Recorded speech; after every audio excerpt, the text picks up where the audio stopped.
Right, let's start.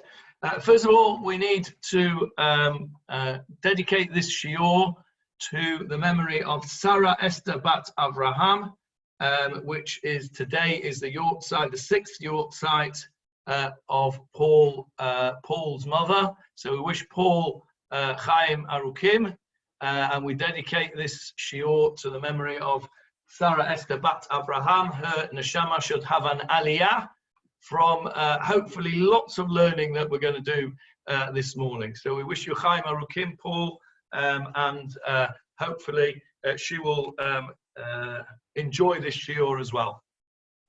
Okay, so we are in chapter 15, and those of you, first of all, before I go on, I just want to thank Johnny and Linda for this lovely present that they bought me, which is the Steinsaltz Nevi'im, which I have used today for the first time preparing for this shiur.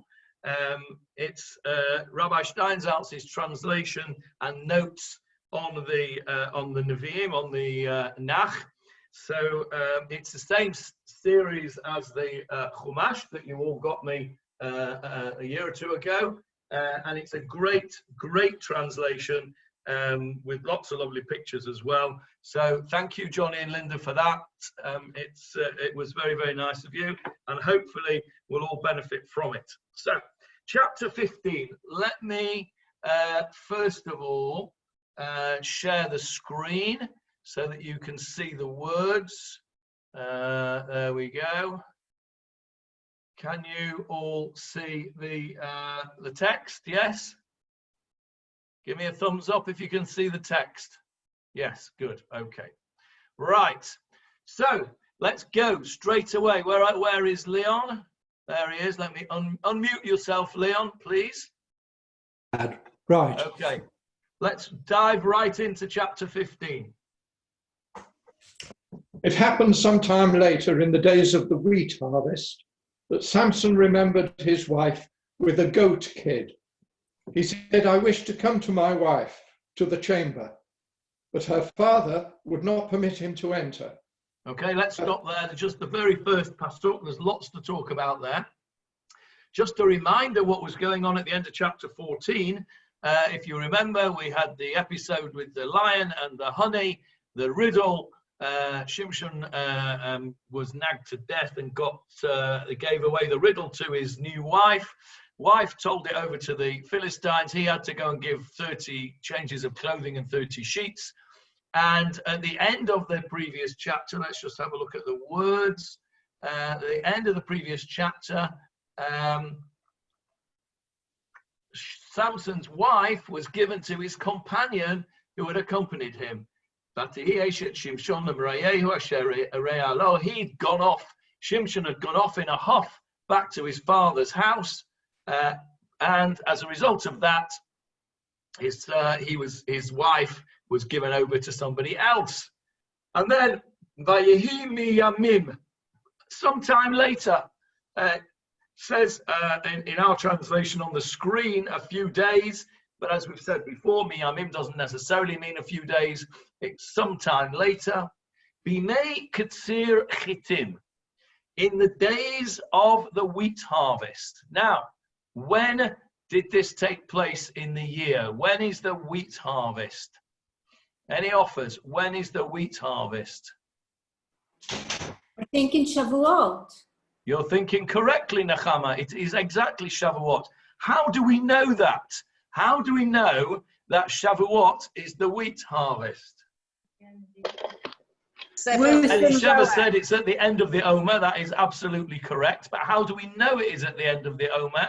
It's when Ruth and Boaz occurs, the story of Ruth and Boaz. Okay, that is correct. But we read the story of Ruth and Boaz because it took place at the harvest time. So it's a little bit upside down. What I want to know is where in the Torah we find proof that Shavuot takes place at the wheat harvest.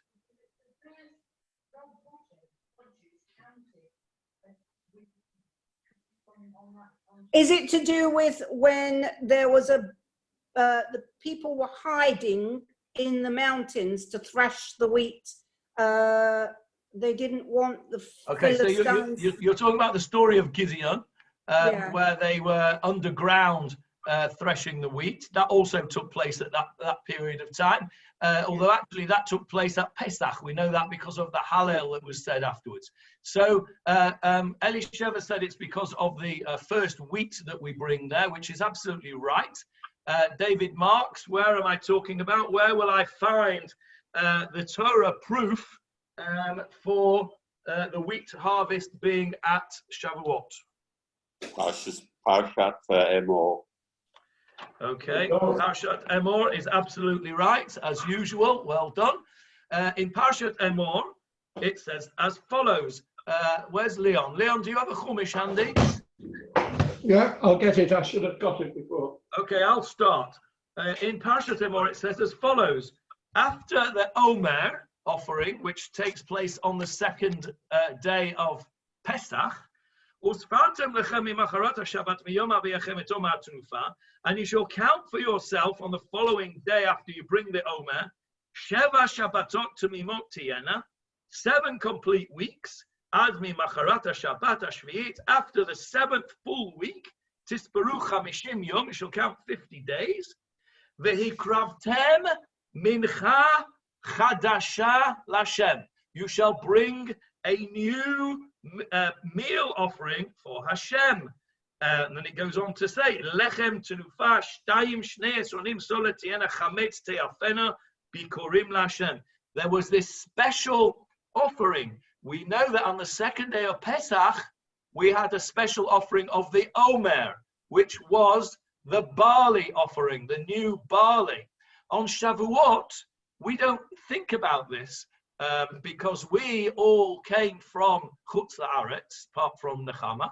And in Chutz La'aretz, Shavuot was entirely 100% the festival of the giving of the Torah. We even say in our davenings, Zaman Matan Torotenu.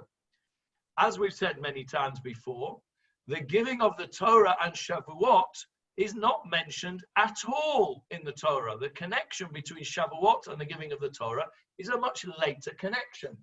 Shavuot in the Torah, the authentic Shavuot, was called 3 different things. It's called Shavuot, it's called Chag HaKatzir, the festival of the harvest, and it's called Chag HaBikurim, festival of the first fruits.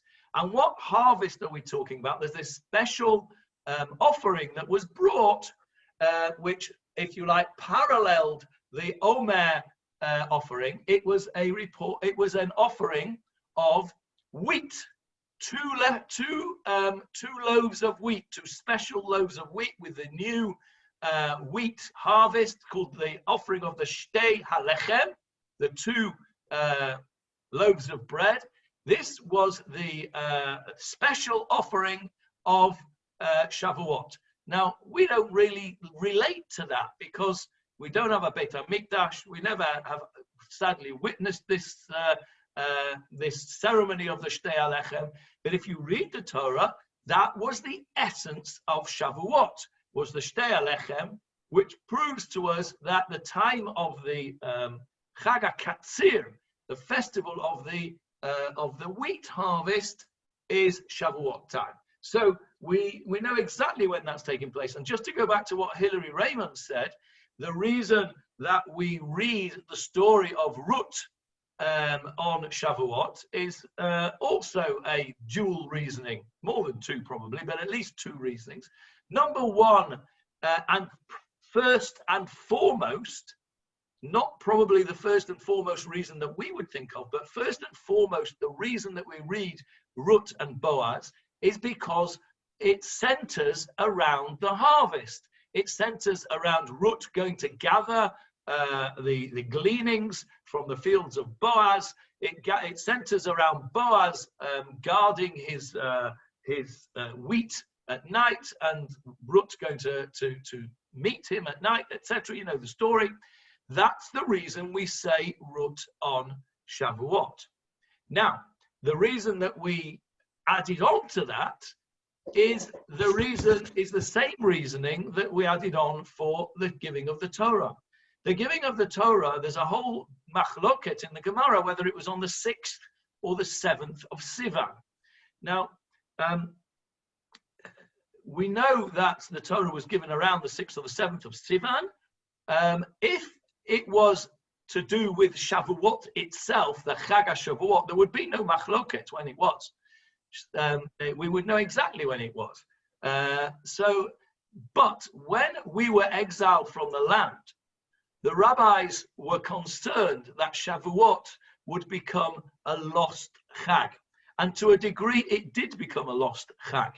If you were to ask any fairly unaffiliated Jew, all the festivals that they can think of, and the festivals that are important to them, as it were, you would have Yom Kippur up there, you would have Leila Seder, you might even have Sukkot, because, you know, we do funny things, don't we? We shake these funny things around and we go and sit in our huts. It's a bit of a weird thing. What do we do on Shavuot? We don't do anything.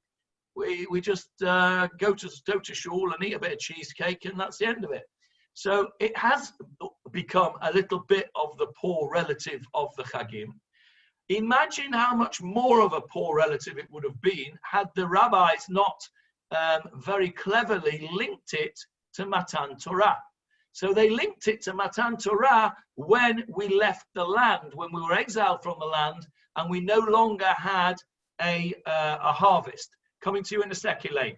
So when we had that, when they linked Shavuot to the Torah, we could also link Rut to Shavuot, because of course Rut was the convert par excellence who accepted the Torah on herself when she converted, and therefore we use Rut, if you like, as an example for all of us about how we should accept the Torah every Shavuot anew, in the same way as Rut accepted it when she converted.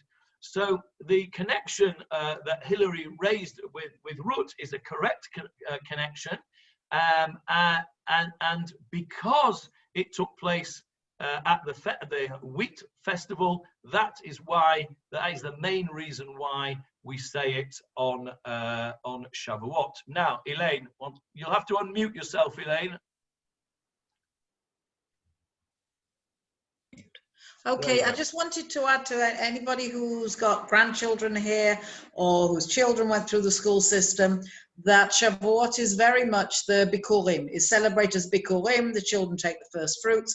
And when we lived on the Moshav for a long time, on Shavuot, they'd have a big procession of tractors of everybody bringing the first chickens and the first fruits and the first, as well as the wheat. Yeah, I remember you telling us about that in the past. Boring. It sounds like an amazing experience. I should imagine that the first time you saw that, you were blown over. Yes. Blown over. I would love to have seen that. Does it still take place in places? Yeah, I think, well, it's on Shavuot, which is we could walk there, but everybody else took the tractors because they were taking the things. But right. I think I would suggest that maybe you find out what they do on the religious kibbutzim. They probably do it Erev or the day after. I was on a religious kibbutz on one Shavuot in 1977, and I don't remember such a thing. But I'm sure it was an amazing experience to see, and I think it stresses the beauty of our return to this land, because not only have we returned to the land, that as a result of returning to the land, we can now return to the authentic way that the Torah wanted us to celebrate Shavuot, which is Chag HaKatzir and Chag HaBikurim. The Chag Matan Toratenu, I'm not belittling it in any way, but it was a man for all seasons, if you like. It was a necessity for a time when we didn't have the land. The Ikar, the main part of Shavuot from the Torah itself, is very clearly the Chag HaKatzir and the Chag HaBikurim. Now, it's nothing really to do with Shimshon at all, but I couldn't miss up that opportunity, since the first verse of our chapter tells us when this took place. So The next thing I want to talk about this verse is Vayime anmd meketzir chitim vayifkod Shimshon et ishto, and we translated here as and Samson remembered his wife. I'm having a look about what Rabbi Steinsaltz says. Let's have a look how he translates it. He says visited. Visited, Johnny. Visited. Thank you, Johnny. I can't even find it now. Page There it is. Yes, 103. here we go. Samson visited his wife. Now, the word vayifkod comes from the word pakad, and it means all sorts of different things. We had it in yesterday's Sedra as well. It means in yesterday's Sedra, it meant to count the people. It means to visit. It means to remember. It's a very useful word, this pakadati. I will surely remember. It's a very common word in the Torah, and it has the connotations of remembering in a fond way. It's not just, oops, I've just remembered that I left the gas on. No, vayifkod means remembered in a positive way. We know that from the Torah because Moshe is told by Hashem that Hashem will surely remember the Bnei Yisrael in Eretz Mitzrayim to take them out, and the same word is used vayifkod. So it means to remember or to visit in a positive way. It's a positive verb. Okay, so Shimshon here has gone away all in a huff in the end of last week's parsha, the end of last chapter. He's gone off in a huff because he's lost the riddle, and he's mad as what's it's with his wife for giving away the answer. And then, in the same way as we spoke about it a bit last week, Achashverosh, after a while, his anger calmed down. He realized perhaps that it wasn't so bad as he thought. And in any event, he wanted to go back to his wife. He remembered his wife in a fond way. Begdi izim, with a goat kid. What is the significance of the goat kid? Any offers? What is the significance of the goat kid? All right, let me ask the question a different way. Bearing in mind that this whole thing took place in an area called Timnah, where else have we seen in an area called Timnah something to do with a Gedi Izim?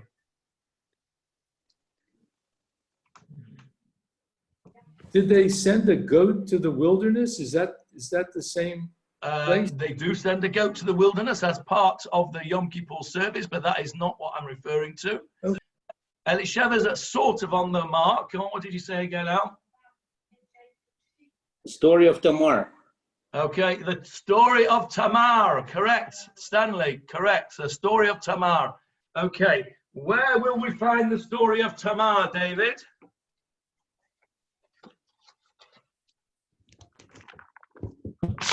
David Marks, where will we find the story of Tamar? Vayeshev. Thank you. Vayeshev, correct again, as always. Leon, if you could open up Bereshit chapter 38 for us. Yeah. You'll remember the story of Tamar. The story of Tamar is as follows briefly. Yehuda, the son of Jacob, had sons, one called one called Onan. Married Tamar. Died. Onan did Yibum, and he spilled his seed. He did not want to build up his brother's name, and he died. And there was a third brother called Shelah, and Yehuda was meant to give Shelah as a husband to Tamar, but he was frightened because he thought she was a witch because she'd done him 2 husbands already. He'd already lost 2 sons through this Tamar as far as he was concerned, and he wasn't willing to risk a third one. So he sent her off to her father's house, said, and wait till Shelah grows up, and Shelah grew up and he did not fulfill what he should do. So Tamar took matters into her own hands, as it were. So let's read what happened then from chapter 38, verse 13. No, wait a minute. No. A bit earlier on to that. 11. Verse 11. Yeah. Then Judah said to Tamar, his daughter-in-law, "Remain a widow in your father's house until my son Shelah grows up." For he thought, lest he also die like his brothers. So Tamar went and lived in her father's house. Many days passed, and Shua's daughter, the wife of Judah, died. When Judah was consoled, he went up to oversee his sheep shearers, he and his Adullamite friend Phirah, to Timnah. And Tamar was told as follows, "Behold, your father-in-law is coming up to Timnah to shear his sheep." So she removed her widow's garb from upon her, covered herself with a veil, and wrapped herself up. She then sat by the crossroads, which is on the road towards Timnah, for she saw that Shelah had grown, and she had not been given to him as a wife. When Judah saw her, he thought her to be a harlot, since she had covered her face. So he detoured to her by the road and said, "Come, if you please, let me consort with you." For he did not know that she was his daughter-in-law. And she said, "What will you give me if you consort with me?" He replied, "I will send you a kid of the goats from the flock." And she said, "Provided you leave a pledge until you send it." And he said, That'll do for the moment. So there you can see that certainly in Timnah, at least, the currency for sexual relations was a gdiizim, a goat kid. That was the price and Yehuda did not seem to balk at that. That seemed to be a fairly normal sort of thing. He agreed straight away. That seems to be the method of payment for sexual favors, certainly in Timnah. And the fact that we are told that this here, that Vayifkod Shimshon and Tishto Bigdi Izim, I think is very telling that this is the same place and the same idea that Shimshon says, and he doesn't actually mince his words. What does he say? He says, Vayoma avo'a el ishti hachedra, which is translated here, I will come to my wife into the room. That's a euphemistic way of saying I will have sexual relations with my wife. And he's brought the Gedi-ism with him. And his father her father would not allow it. So we can see here from this first pasuk, I think, that Shimshon has only really one thing on his mind, and he's bringing the usual payment for that one thing that's on his mind, and that is to consort with his wife. But of course, his father can't allow that because she has already been given to somebody else. They've assumed that when he stormed off back to his father's house, that he wasn't coming back. So they also, I think I read it here actually in the Steinsaltz. I can't remember now because I've read a few different things. That they also assumed that the marriage between Shimshon and this woman had not yet been consummated, and therefore, if it hadn't yet been consummated, then and he's gone off somewhere, then it was certainly okay to give the woman to somebody else. So let's go on to the next pasuk and see what the father says. It's a strange thing that he says. The father said, "I thought you surely hate her, so I gave her over to your companion. Behold, her younger sister is better than she. Let her be yours instead of her. Okay, so it's a strange thing, bearing in mind that they've had a good argument in the previous chapter. Shimshon stormed off. This whole wedding party has gone sour. You wouldn't really expect the father-in-law to really want him around, and here he is, willing to give Shimshon his younger daughter as a wife instead of the first one. And it seems a little strange, that to me. And he says, Amor Amarti, I said, meaning I assumed, Kisno Soneta, that you hated her, that's why you left. So Vednena Lamariecha, I've given it to somebody else. So no, it's not my fault. It's your own fault. He's saying that what he did to give this woman to somebody else or as a wife was not unreasonable, because I thought that you'd done a vayivrach. You've gone. You've disappeared. Hello, Achot. He says, there's nothing I can do about that now. She's now married to somebody else. So I've got a solution which should sort everything out. She's got a younger sister, and actually between you and me, she's a better catch than the older sister, so you'll be all right with her. Have her instead. And Shimshon is not very happy with that. Why do you think he wasn't very happy with that? Why does he not say, okay, well, all right, fair enough? Any offers? Yes, Philip, unmute yourself.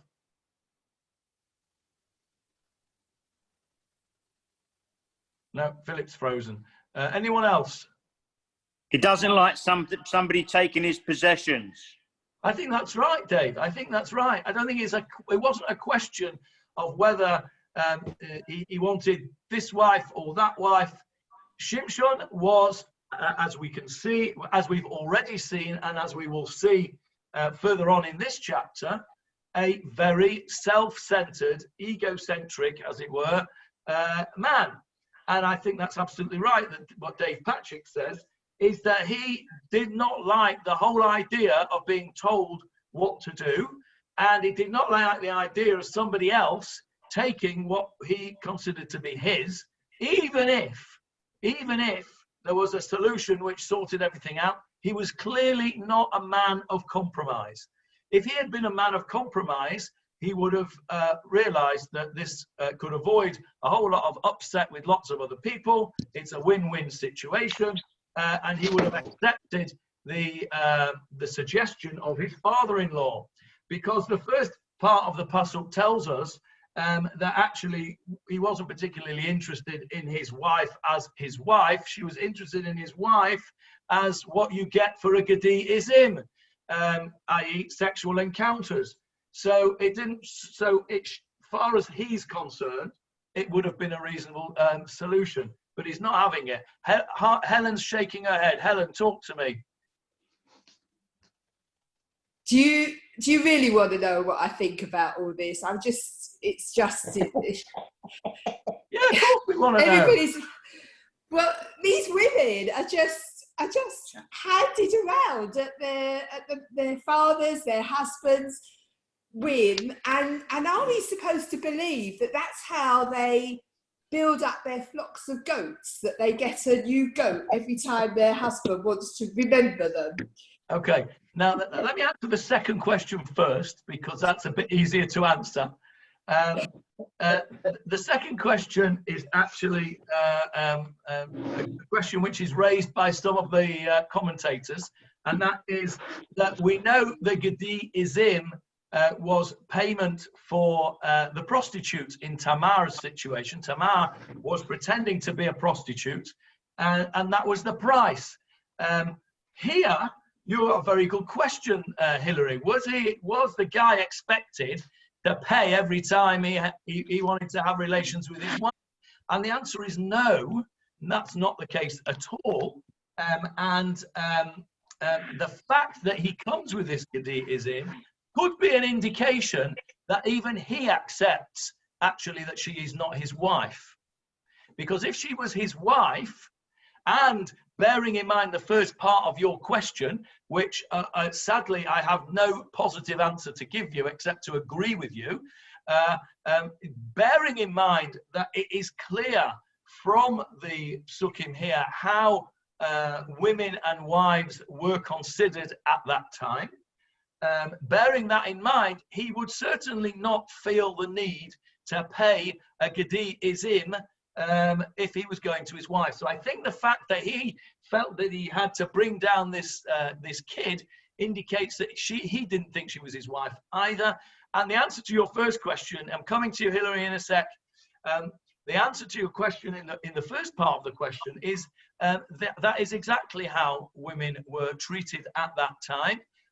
Now, bearing in mind that we have our Torah is a Oliver Cromwell Torah, warts and all. We see the bad behavior of society. We don't shy away from certainly Sefer Shoftim does not shy away from telling us how bad the behavior of the Bnei Israel was in terms of idolatry. And it certainly also doesn't shy away from telling us how bad this behavior was in terms of the way women were treated. So, yeah, I think your observation is accurate. If anybody wants to disagree with me, that's you're free to do so. Hilary first, and then Elaine. Yeah. Hilary. But you told us before in the part, in what you read, he was desperate to marry her, so much so he was going against his parents' wishes in the first place. So he really did want her specifically. And also the fact that he'd gone away in a huff after what he'd done, like walked away after what she'd done, suggests that he was bringing a gift or you know, look, I'm sorry. Bunch of flowers, yeah, a bunch of flowers. Yeah, so, you know, I think there must have been some feeling there. And no, I don't want your other daughter. I want her. I want the woman that was going to be my wife. Okay, I think that's a very fair comment. And again, it is a comment that some of the commentaries do say exactly that, Hilary. That this was not a payment. This was a what's the word I'm looking for? An olive branch. Yeah. Certainly the fact that he definitely did want this woman. The counter argument, I guess, for the people that would say our first pshat is that she had blotted her copybook good and proper by actually betraying him almost at the first hurdle. So you could, I think it's definitely a fair description. It's something which others have said as well, Hilary, so you're certainly not an outlier there. And I think both explanations certainly bear good evidence. Now, we've got lots of people who want to speak, so in this order, Elaine, Sharon and Johnny. Elaine. Okay, just wanted to repeat what I've said before, that women were chattel until the beginning of the 20th century. So you can't expect it to be any different in the Tanakh. That's all. They were not, they had no worth except bargaining power. I think that's I think. To be bargained with. Yeah, it's not with everyone. It's not with everyone. If you think and you look at the relationship between Abraham and Sarah, he respected Sarah. And not just that he respected Sarah, Hashem told him, listen to what she's saying. Yes, but that was they were the fathers. They were the ones. By that time, we've gone down a long way since then, and we've I think what Elaine is saying is correct. That generally speaking, you cannot get away from the fact that women were, generally speaking, considered to be the property of their husbands. Nechama is also right, of course, that our forefathers, their relationship with their wives, which is the ones that we are meant to look up to and to emulate, that was very different. And if you take into account what Elaine says, which is that the standard was to treat them badly, that makes the way Avraham, Yitzchak, and Yaakov treated their wives with respect, that makes it even more different than previously. And certainly the Torah wants us to emulate our forefathers in that way. What this demonstrates to us, and sadly, it demonstrates it in lots of ways. This is another way that the Bnei Israel at this time had utterly failed in their mission. Their mission was to be a Goy Kadosh, to be a holy nation, to be a light unto the nations. Our job was to emulate the positive characteristics of our forefathers. Our job was to follow the way of the Torah, not to serve idols, not to do any of the things that they were all doing this here. We know that. They continued to do that which was evil in the eyes of Hashem. How many times have we said that in this Sefer? So this is all part of that. Standard procedure in the world at that time is exactly as Elaine said. What Nechama said is correct. We were meant to be better than that. And sadly, at this stage, we were failing. Yes, Sharon.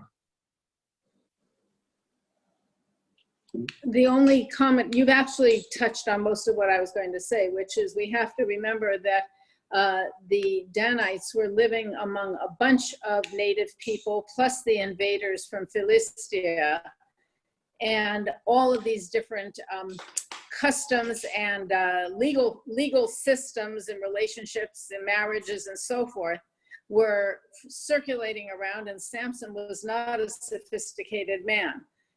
He had very much adopted much of the local flavor and color, and this may have been part of that, as much as it may have been something inherent within Jewish culture of the Judah and Tamar story.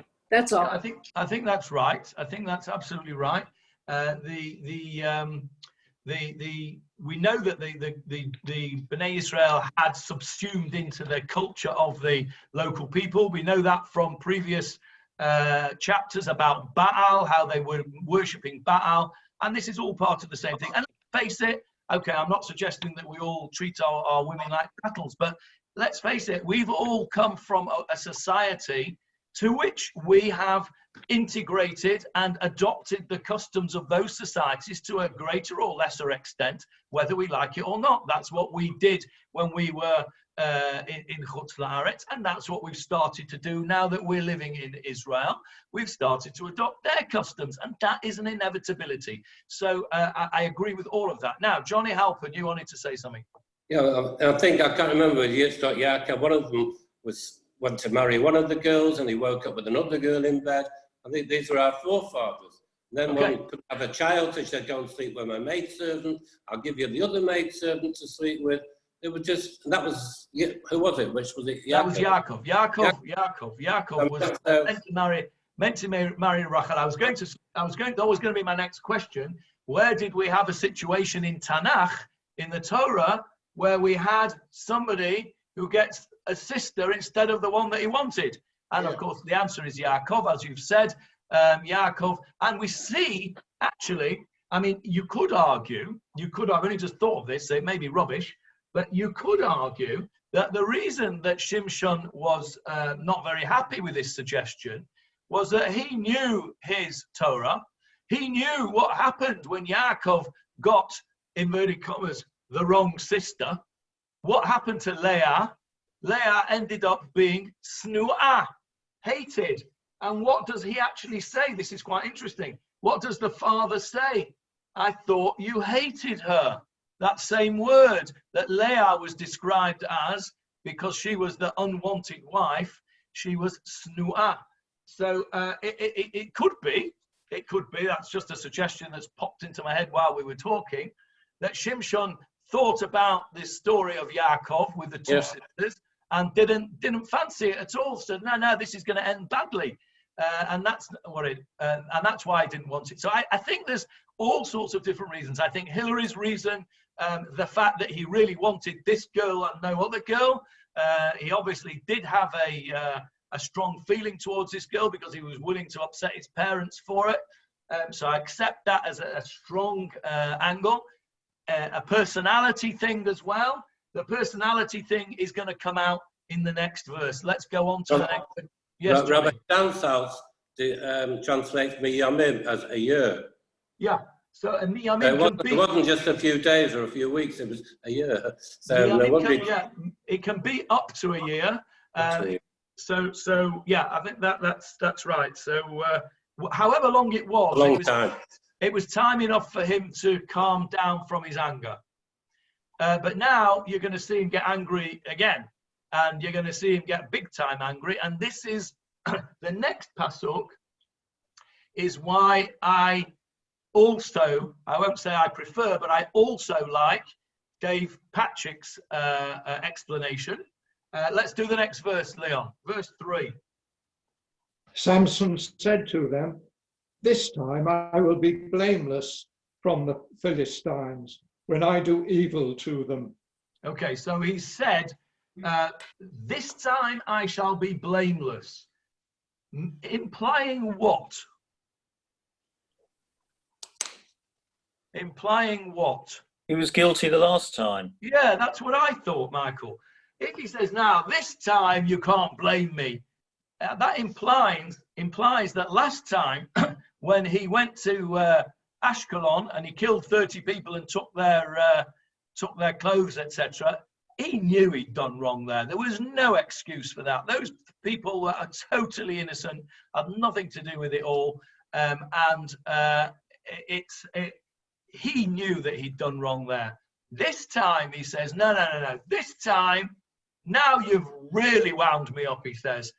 You've really wound me up now. And this time, I mean, we've all said this at some point or another. I'm sure I have anyway. I will not be responsible for my actions. I will not be responsible for my actions, meaning I'm going to lose control here. You know, don't blame me if I go absolutely crazy because you have done something terrible to me here. So he says, this time I shall be blameless. Ki oseh ani imam ra'ah. I am really going to give it to them. What for now? I'm really going to do evil to them. It doesn't say, Johnny, it doesn't say that the Spirit of the Lord overcame him. No, it doesn't indeed. And so that going back to last week, also, you were talking about whether you thought he wasn't married to this first, the other first one. But if you look at verse 6, of course, he refers to her as his wife, and he refers to his father-in-law as his father-in-law. Well, you can't be a father if you're not married. Correct, except you can. You're right, except you can, because we have this situation in Jewish law of erusin, where you have this time period where you are betrothed, and even before the marriage is consummated, we don't do it today because we do the erusin and the kiddushin at the same time now. But back in the day, they used to have, and this is where that year comes from, Johnny Halpern. Back in the day, they used to have a betrothal, an erusin, and then the girl would stay with her father's house for a period of time up to a year, and then they would have the kiddushin. Now, during that time, if the shidduch went off, you actually need a get. You need a get. That's the exact reason why we don't do erusin today. There are some very, very small, extreme Hasidic sects who do erusin and tanaim, and if a wedding goes off before the wedding, they need some kind of a get. I'm not sure if it's exactly the same type of get, but they certainly need a document. So the vast majority of Israel today do the erusin and the kiddushin. So it is possible. Coming to you, Stephen, in a sec. It is possible, Paul, that he could be called his father-in-law if it wasn't consummated. But I agree with you. That's how I read it as well. Yes, Stephen. Isn't that why we have a vote now? Correct. That's why we have a vote and not an erusin. They're right. Yes. The vote, which means a word, is that they give their word that they will do it, that they will get married, but it's not a formal betrothal. It's not a formal betrothal as set out in the halacha for formal betrothal. We do the betrothal at the chuppah today. The vort is exactly what it is. It's somebody giving their word that they will stick to this. But when it's not a neder, it's not a vow, it's not an erusin, it doesn't need a get afterwards. But it's exactly why we do a vort and not an erusin. Correct. Yeah. Okay, so he says here, this time I'm really going to give it to them. Now, just to answer, to address Paul's other point, Paul said, but it doesn't say Vatitzlach Ruach Elokim here. It doesn't actually say that when we see what he's going to do next, doesn't take supernatural strength. It's not an episode where he breaks the flax. It's not, no, I can't hear you yet, Paul. You're going to tell me, oh, well, how could he collect 300 foxes? Okay, that's what you're going to ask me. It doesn't take great strength to catch 300 foxes. It takes a lot of time, and it might take a lot of people, but it doesn't take a lot of strength. And you'll see where it says Vatitzlach Ruach Elokim, those are episodes where he demonstrates his supernatural strength, i.e. the lion and the jawbone of the ass. Maybe, I don't know, I don't think it says it with that either, so then you can ask me a good question on that. But it certainly says it when he pulls down the pillars at the end. He gets the Ruach Hashem. But your point is a good point. I'm not sure it's as good a point right over here, because I think I can wheedle out of it. So let's see what he did. Let's see what he did in verse 4.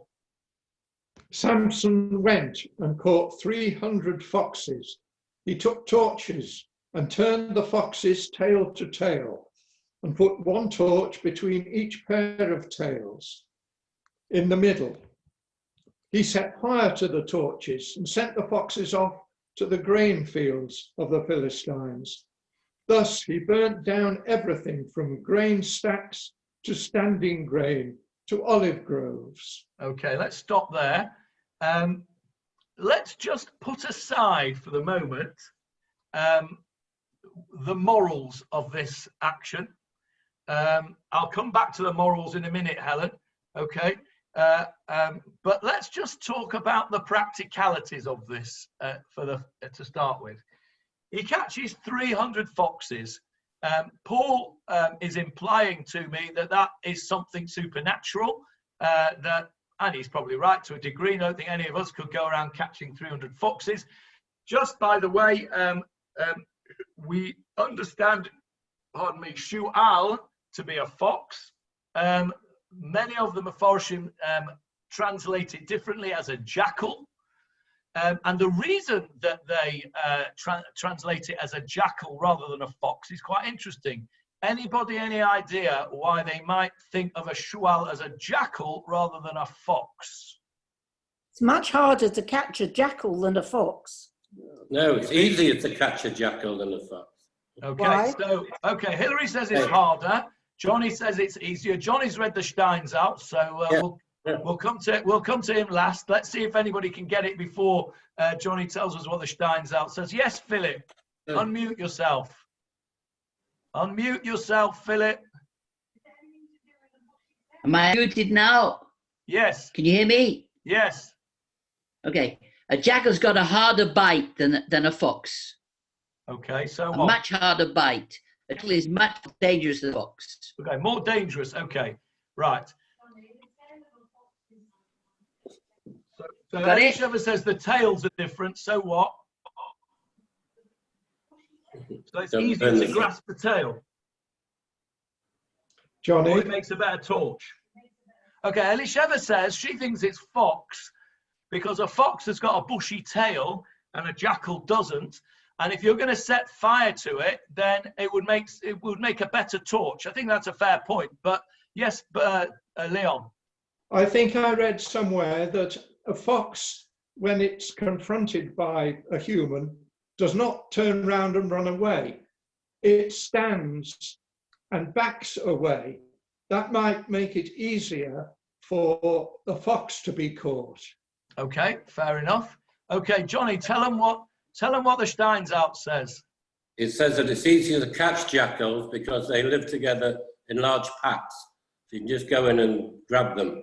Yeah. So what Rav Steinsaltz says, I don't know whether it's his own pshat or it's come from somewhere else, that foxes are solitary animals. They wander around singly. Now, if you have to go and catch 300 of them, that's going to take you a long time. Whereas jackals hunt in packs. You may, I don't know how many, let's say you have a pack of 20 jackals, and let's say you are Samson, you could get all 20 all in one go. And so that would be a lot quicker and easier to catch the 300. So either way, jackals or foxes, it's just interesting to know that even something as simple as a word that we understand to be fox, we can have a discussion about. Sharon.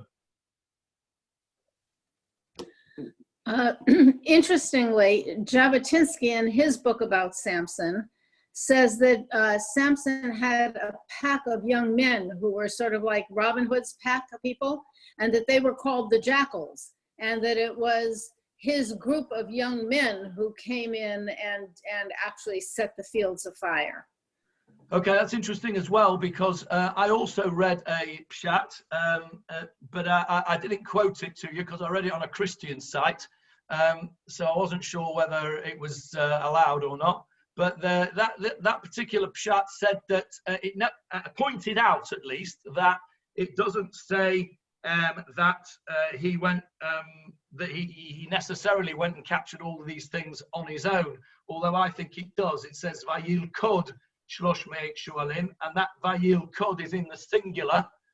So I think that goes against what my Christian pshat was and what Jabotinsky says, because it would be Vayil Kedu, and they captured. You could argue, and he captured, including his staff members. Okay, fine. But either way, he got these 300 foxes or jackals, let's call them foxes, and he basically tied their tails together. So he's now got 300 foxes, either all in one long row, or he's got a few different sections of them with their tails tied together. And then what he does, bearing in mind again, we're putting the morals to one side for a second, he lights the tails,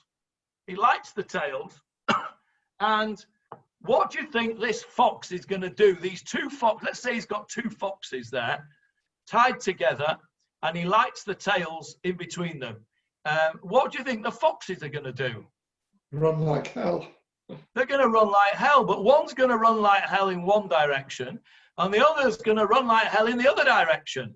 And so you're going to have this sort of zigzagging situation, because remember, they're tied together by their tails, and they've both got fire in the basement. They've got their tochuses on fire, and they're going to run away. And so what he then did was he set them.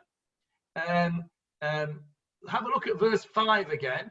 Vayeshalach v'kamot plishtim. Vayeshalach, he sent them. In other words, he put them down, and they ran all over the place. They didn't go in one straight line. They were going all over the place, zigzagging all over with fire in their tails. So the more you zigzag with fire in your tails, the more you're going to set on fire. So again, leaving aside the morals of this, it was a very clever tactic of Shimshon. He managed to burn down the standing grain, the stacks of grain, the vineyards and the olive trees. Obviously, an enormous area of produce was destroyed by Shimshon's 300 foxes. So it was a very effective way of doing damage. Yes, Paul? You'll have to unmute. Does it bring to mind the current tactics of the Palestinians in Gaza with the balloons, sending them over? Okay, that's interesting. Sending balloons over with fire. Exactly. Yeah. Okay. Very interesting that you should mention that, because okay, let's see where's Philip? Philip, are you with us? can't see him anymore. He might have gone. Philip always tells me that he knows lots about Israel's military. So I was looking up Samson's foxes. Johnny, I'm here. Oh, you're there? Okay, good. Can you tell us what Samson's foxes got to do with... Can't hear you. What? You can't hear me? Yeah, now I can. Okay. Samson's foxes, what's that got to do with the Israeli army? Can't hear you, Johnny, sorry. Okay. I'll tell you. There was a unit in the Israeli army called Samson's Foxes. It was a reconnaissance unit. It was comparable to the SAS. Okay, very good, Philip. I'm quite impressed. It was mirrored on the SAS. They used to very good. Okay. And machine gun. That's enough of him. Yeah, well done, Philip. Excellent. There was, in 1948, an Israeli commando unit called Shualei Shimshon, the Foxes of Samson. It was part of the 54th Battalion. I'm reading out of Wikipedia here. It was part of the 54th Battalion, commanded by Tzvi Tzur of the Givati Brigade. The unit started its, it later became another unit, which is derived from the same thing. And the logo of the Israeli Army Southern Command is a fox. And that is because of this story of Shualei Shimshon, the Foxes of Shimshon. So there's also a guy here called Uri Avneri, later to become an outspoken advocate of Israeli-Palestinian peace and a personal friend of Yasser Arafat. He was a member of this unit, and he wrote a song called Samson's Foxes, which was its unofficial anthem. There you are. That's an interesting thing. I'll just share you my screen, and you can see. You can see the. There you go. There's the. Can I tell you something? 1 second, Nechama. There's the insignia of the fox, Samson's fox, and you can just make out the Hebrew there, Shualei Shimshon. That is the insignia of that unit, Samson's foxes. So that was just an interesting little aside. Yes, Nechama? I think we shouldn't forget that the assignment of Shimshon and being a Nazir and with all the restrictions and everything is that he should hit the Plishtim. And the story is just going around and around in order to show how he did it. And really he had to pay with his life because he did something that maybe wasn't exactly planned by Hashem, because everybody has a free will. But his mission as a Nazir and his mother at the time of the pregnancy was to have somebody that Hashem sends to hit the Plishtim. Okay, that's a fair point. We know from the beginning that that Shimshon was meant to be the savior of Israel. We also know from an earlier pasuk, which we discussed at length, that there is an opinion that says all of this whole business of Shimshon was just a ruse so that he could get at the Plishtim.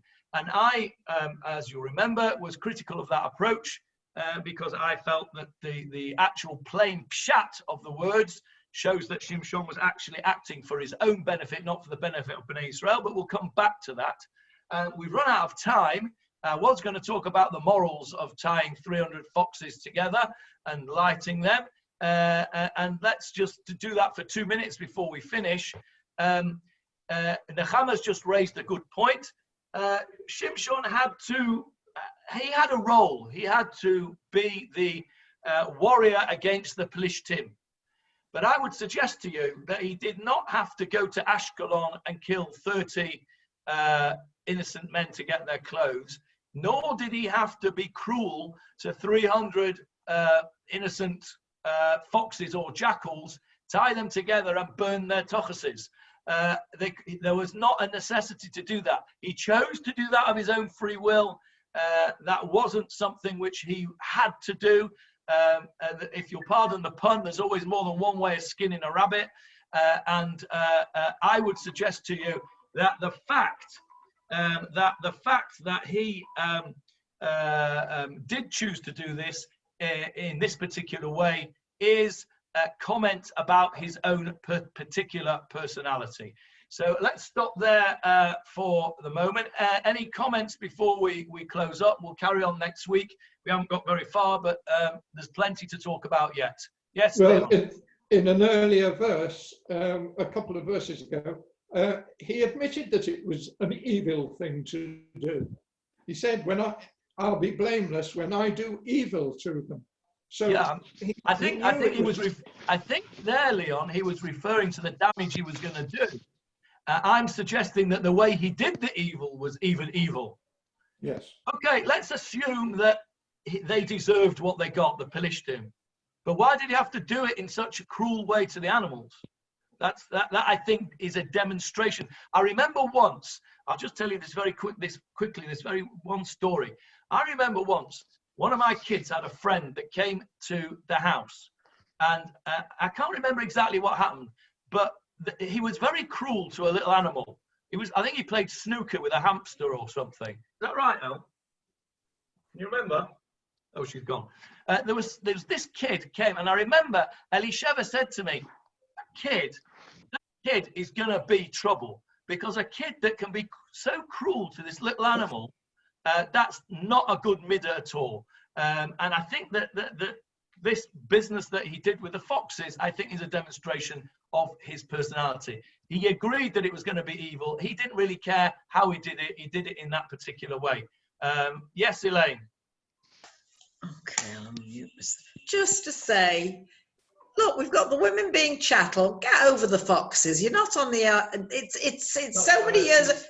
It's just a little too much for me to hold this, the NSPC whatever A approach. I'm sorry you feel like that, because the Torah says quite clearly that Tsar Bali Chaim is an Avera.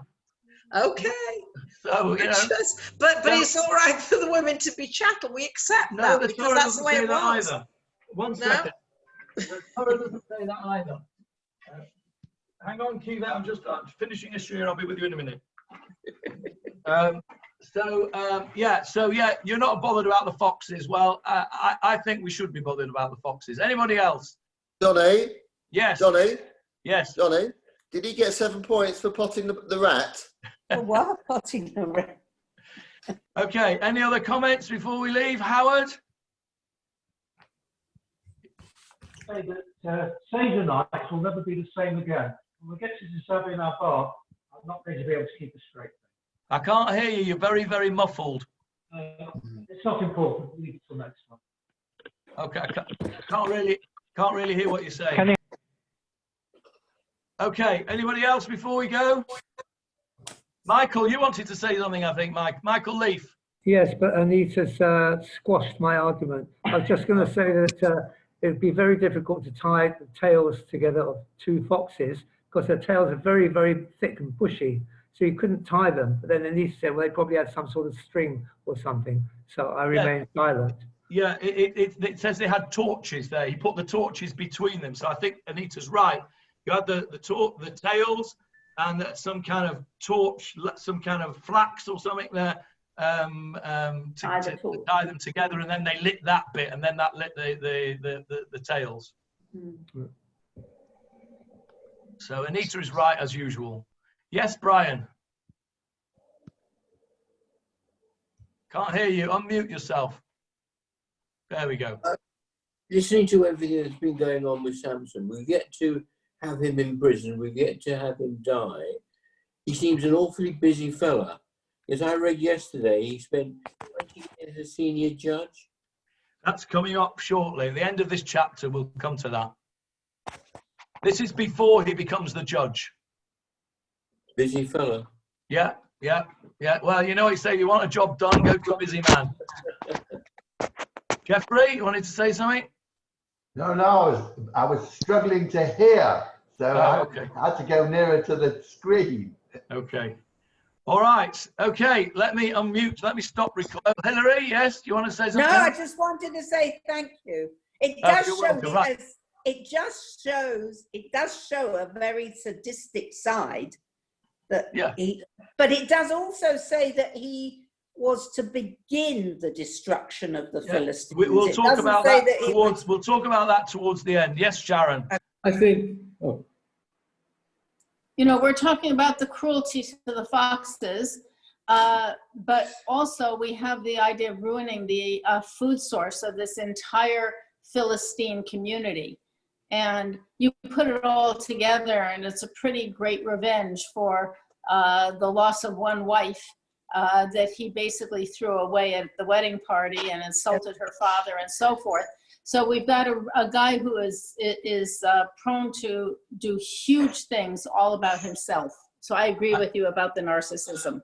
You're right about that, but on the other hand, we have to be fair to give the other side of the story, and that is that we have a pasuk that says that Hashem organized this so that he would act in this way, and perhaps that's why he was chosen by Hashem, because he was so narcissistic, and Hashem knew that he would act out of proportion to his own things and give the Plishtim, nearly said Palestinians then, the Plishtim what they deserved. So this is always two sides of the same coin here. Yes, Nachum? Yeah, I think this story of the foxes is just a hyped up nonsense, because if you look at the truth of what you're talking about putting fire on these tails, and you start imagining that they're going to run in the fields and catch everything on fire, it's just fairy tale. It's silly.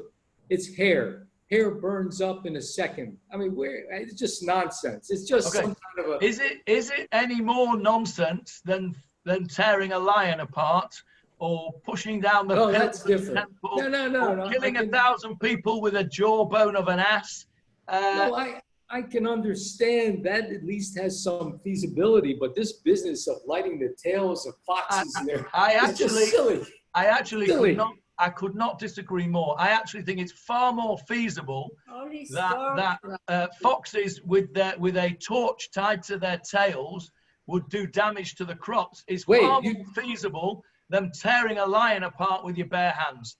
But it didn't say that they put a torch on their tails. Yes, it does. What does it say? It said they took torches and burned the tails with torches.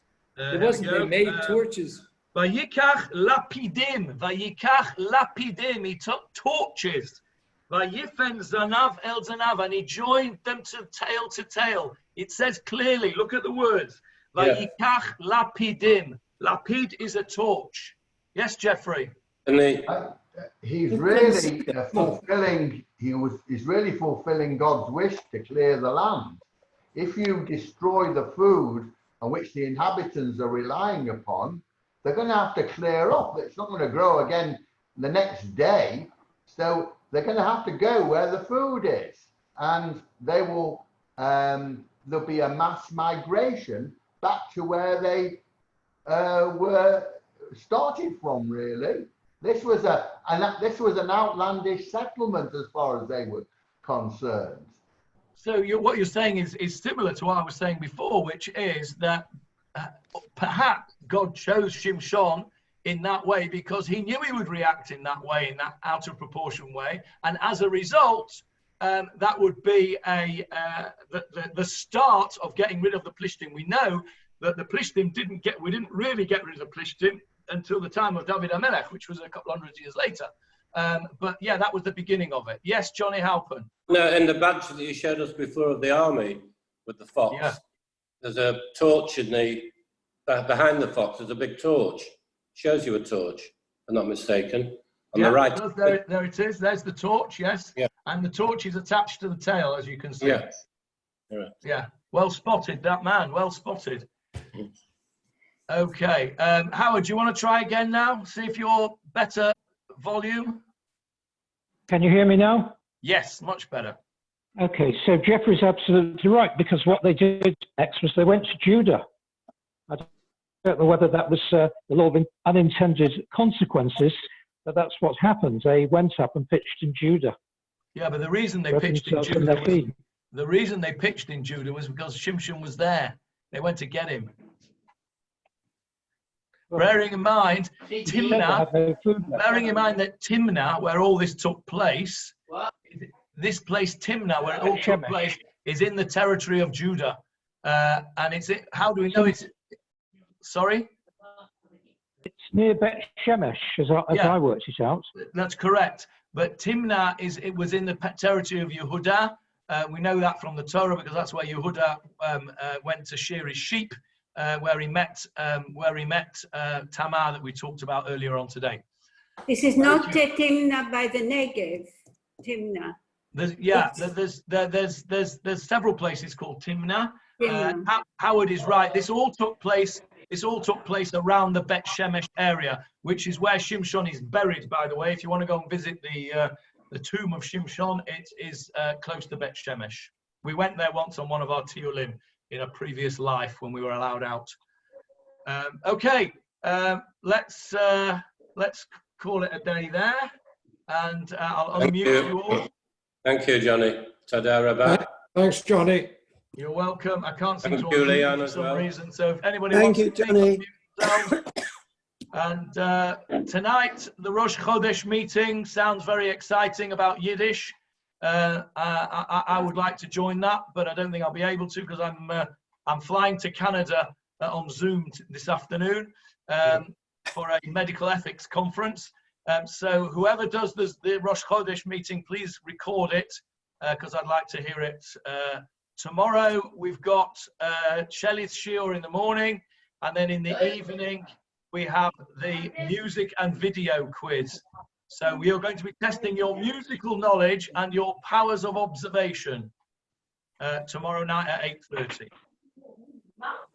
And today, don't forget, today is Rosh Chodesh. So when you bench, don't forget Yalla V'Yovo. Oh, we won't. Chodesh Tov. Chodesh Tov. Thank you, Johnny. Thank you, Leon, as well. Thank you very much. Rabbi, Shavua Tov, everybody. Shavua Tov, Shavua Tov. Johnny, I sent you a message on your SMS. Okay. Send you a message on your SMS. I can't hear anything.